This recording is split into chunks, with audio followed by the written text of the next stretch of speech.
I am called a storyteller, but the story that I tell is true story. Things that you're not gonna find in a book. Things that you only will know if my people tell you.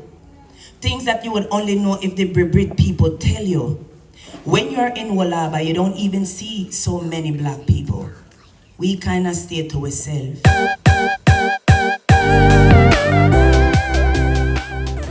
Hola, buenos! We had the honor and pleasure of celebrating Dia de Negro. Well, really, it's del Personas Negro Personas y Cultura de Afrocostaricanese. It's long, so I've just been shortening it to Negro Day. But we were here and we got to celebrate, and it was mind-blowing. It was so beautiful, and we learned so much about Costa Rica's African or Afro history. And so now I just want to give you guys a brief rundown of some of the things that we learned, and then you can just enjoy the rest of the video. I told you guys in one of the first or second videos after arriving here that my grandfather is actually from Costa Rica, so I knew that there were black people in Costa Rica, and from what I knew, they had come to work on the banana plantations and to build the railroad here.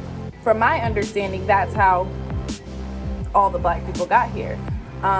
And I knew that there was like Jamaican history in our family just from Facebook and different places of research, but I learned specifically from my aunt that his father came from Jamaica and his mother actually came from Nicaragua. What I did not know was that there were black people here prior to the banana plantation time and prior to building the railroad. And I learned specifically this really crazy, mind-blowing story about the town that we're in, Cahuita. So I'm going to tell you guys a little bit about that.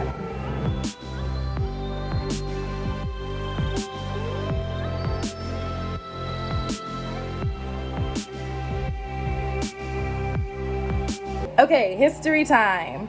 So, with Costa Rica being a pretty poor country, back during the slavery time, 1700s, Costa Rica was not having its own slaves imported into the country. Most slaves, if they were, whenever they came into Costa Rica, it was in really small numbers, and they usually came from Panama and, places that were surrounding.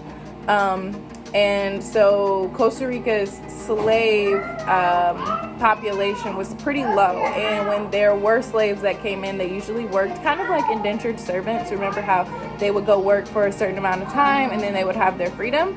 That's pretty much, well, I wasn't there, so I can't say, but just from what I read and what I've learned, after working for a few years or however long, they typically just became part of the labor force in Costa Rica and started creating families and mixing with the ticos and things that were already here.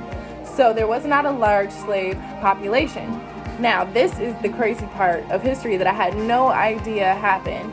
There was a shipwreck right outside of Cahuita, right here, where I'm living. There were two ships coming. They were going to St. Thomas. This was 1609 that they left from West Africa. They were making their way, it was a long, disturbing journey, but they were making that journey, and around March 2nd of 1710, the two ships, there was, according to like the slaves that were on the ship and according to the slavers that had to go back to their home country and explain what happened, because this is merchandise, it was like 300 slaves. So they had to go back to report what happened so they could, I guess, be insured for it. So all the stories were corroborated that there was a massive storm that happened and the ships wrecked right outside of Cahuita. So some of those slaves, it was said that some of them were captured by other, people that came and knew that the ship wrecked, and they were finding them so they could bring them to Panama to, sell them. But then there were a lot of them that just got away, like they were like, oh snap, this was an act of God, and they got up and left and integrated into their surroundings. So it was incredible to learn that, before the stories that I heard about the Jamaicans coming over and, creating what we see now, there were already African people here that were building and creating families. And one of the kings of Ghana actually came here for the Negro Day celebration. Like, all of us are part of that Middle Passage and the African diaspora, and just to recognize that the African culture here is not apart from the African culture everywhere else. So it was such a beautiful, beautiful occasion. Like I said, I learned so much. So I hope that sheds a little bit of light and just gives Afro-Latinos a little bit more visibility, because when you come to Spanish-speaking countries, you don't know, or you may see Black people, but you don't understand how or where they came from, or you may not know that there are Black people when you don't see Black faces, but there are Black faces everywhere. And it is, time, and it's important to recognize those Black faces and recognize the history and the sacrifices and everything that has happened over the generations to the people, in the land, and to give respect. So I hope it shed a little bit of light for you. I am going to link one of the articles that I found that kind of sums up that whole story I just gave, so you guys can continue learning about Afro-Latinos. And the next part of this video is super deep. Queen Velvet gives a beautiful speech about respecting Afro-Latinos and Caribbean culture, roster culture. So stay tuned for that, and subscribe and enjoy. Most of you forward to Costa Rica because you love the country. You forward to Limon, you forward to this area of the coast because you love the sea, and you love the nature, and you love the naturalness, and you're looking for the flavor. The flavor is we, the Berber people, the indigenous people. That's Black people and Indian people. So no must show we respect. When you say you come into Costa Rica to learn about we, you want to live here, right? You have to learn who we is and what we is about, so you don't offend we.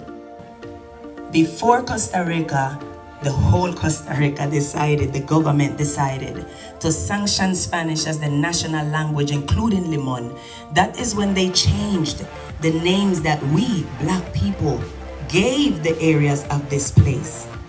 Puerto Viejo was Old Harbor, hence where the word Walaba comes from. We have our dialect or our accent, right? And that is what you guys call patois. It's not patois. Patois derives from French. Our education me giving on right now, pay attention. The Black people who made Puerto Viejo, my grandfather, Mr. Dudley, who died over 100 years ago, 100 years old just a few months ago, he was one of the founding families that made Puerto Viejo. I said made, exactly how you heard it. This area was nothing but swamp and water, am I right? Yes. And Black people was someone here. We were here way before, along with our Indian brothers, but you won't find that in any book. You will have to sit with us to learn about that. But even so, when we forward for the contracts with the railroad and banana plantation and them thing. When this place was a swamp, it was because the white ticos could not stand the mosquito. There was something called, was it malaria? At the time, we forward, it was only swamp and grass, mosquito and disease. We was immune to it. We are the what, dengue? Not yet though. I can tell you, we was the ones who carved out all of the creeks that you see in order to empty out the water from the place so that it drain. We don't just build for build. We watch what we build with, where we go and build. We study the land to see which trees we go and cut, what kind of tree this is. Is this a fruit tree? Is this a bad tree? Can I use the wood? Because nothing we rasta. We don't waste nothing.